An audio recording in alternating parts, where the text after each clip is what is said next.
欢迎来到热点新闻频道，请订阅并关注以获取最新资讯。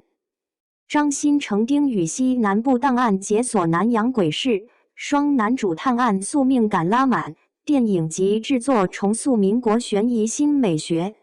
南洋鬼市，双男主探案，宿命羁绊，再加上电影及制作规格，这部剧从先导物料开始就已经写满2个字：野心。最让人意外的是张新成，那个常年被贴着阳光学霸证据脸标签的他，这一次在剧里被人追着喊贱人。当然不是骂街，而是角色设定自带的绰号南洋第一剑。在南部档案中，他饰演的张海岩完全颠覆过往形象，嘴快、懒散、爱贫嘴，能坐着绝不站着，能耍赖绝不正经。先导片里，他一边插科打诨，一边出手很准，薄薄一片刀锋贴着对手喉咙划过，那一瞬间的反差感，直接把痞帅危险感拉满。这种表面吊儿郎当，骨子里很辣清醒的人设，让张新成终于走出了舒适区。更绝的是丁禹兮，一个人要演2只虾，前期是冷静睿智的张海虾，受伤瘫痪后，身体里却分裂出一个暴力阴狠的黑虾。光这2个信息点扔出来，就够剧粉琢磨半天，这俩人凑一块，到底是联手还是互坑？南派三叔这次把舞台从地下古墓挪到闷热潮湿的南洋，葫芦里卖的又是什么新药？南部档案的故事一开场就透着古咸湿的海腥气和离奇味儿。时间背景是民国初年，地点不在长沙也不在杭州，而是在南洋。张海岩和张海虾，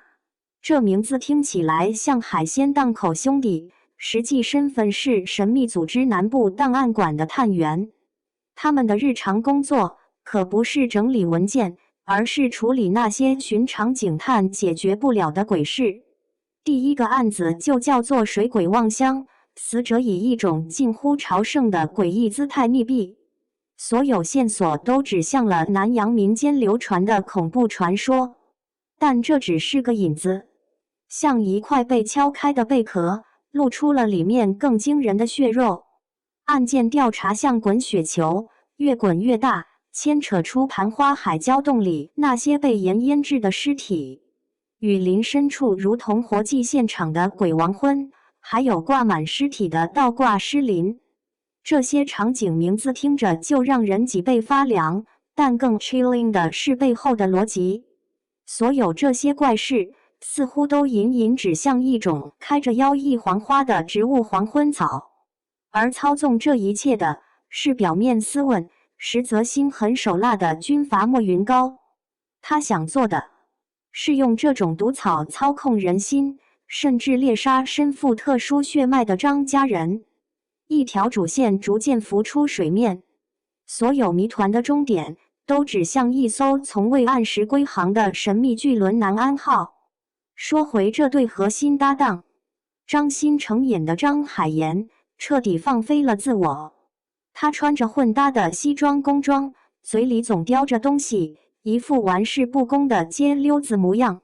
但他手里那片薄薄的刀片，能在瞬息之间决定生死。他的剑体现在那张不饶人的嘴上和懒散的行为举止里，可一旦兄弟遇险或真相被掩，他眼神里的锋利和行动上的决绝比刀片还快。丁禹兮面对的挑战是物理和精神上的双重分裂。前期的张海虾是团队的大脑，冷静分析，逻辑缜密，一场重伤后，他只能与轮椅为伴。身体的禁锢却催生了另一个疯狂的人格。丁禹兮需要只用眼神、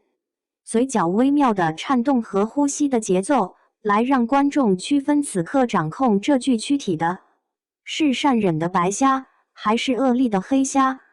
先导片里有一个片段，黑虾人格主导下，坐在轮椅上的他，仅仅一个抬眼，就让人感觉被毒蛇盯上。他俩的互动成了剧情里一种特殊的调味剂，没有刻意的亲密，更多的是在枪林弹雨和诡谲谜案中的生死相托。张海岩会一边嫌弃背上的张海虾是个累赘，一边死死护住他周全，而张海虾则会在理智与疯狂的边缘为张海岩谋划出唯一生路。那种信任是在一次次背靠背的战斗中夯实的，观众能清晰地看到，他们从互相试探的同事变成了能交托性命的兄弟。雨中泥泞里的搏杀，轮椅在幽暗档案馆走廊里的无声对峙，这些场面带来的紧张感远超任何直白的情感表达。为了还原那个光怪陆离的南洋世界，剧组确实下了血本。他们在摄影棚里实打实地搭出了一个3000平米的南洋码头，木质栈道，锈蚀的铆钉，随风晃动的煤油灯，细节经得起特写。那艘关键的南安号巨轮，也是一一还原。船舱里斑驳的藤壶，潮湿的水渍，仿佛能闻到那股陈年锈木和海藻的味道。服装上，你能看到民国长衫与南洋短打的融合，女性角色的旗袍开叉和印花也透着异域风情。特效则由制作过《流浪地球》的团队操刀，1800多个特效镜头，